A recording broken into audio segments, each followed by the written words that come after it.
మీద వచ్చేసి ఎంత ఏడుపు వచ్చేది అసలు. నేను ఈ హెల్పర్ లైఫ్ వచ్చిన తర్వాత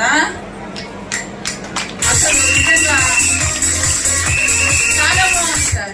ఒక్కటే ఇంకో ప్రాబ్లం, అది 20 days లో నాకు ఈ మార్క్ వచ్చింది అంటే మా ఇంట్లో వాళ్ళు కూడా నన్ను చూసి ఆశ్చర్యపోతున్నారు. అసలు నేను మాటలతో చెప్పలేను సార్. నాకు ఎంత ఆస్తి ఉన్నా కానీ నాకు ఆరోగ్యం లేదే అని నేను ఏడ్చేదాన్ని. నేను ఈ కమిటీలో చేరడము మా హస్బెండ్ కానీ మా అమ్మాయికి కానీ అసలు ఇష్టం లేదు సార్. నా ఫ్యామిలీకి నమ్మని కూడా అంటే నేను రాలే. ఆయన already medical representative sir, 25 years all India తను వైస్ ప్రెసిడెంట్. అందుకని ఆయనకి ఈ ప్రొఫెషన్ అంటే అసలు నువ్వు ఉండిపో, నేను రాను, నువ్వు వెళ్ళు, నీకు ఎంత కావాలంటే అంత ఇస్తానంటారు. కానీ ఏంటి సపోర్టింగ్ మాత్రం లేదు.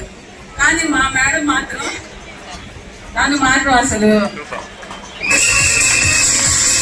Super super super.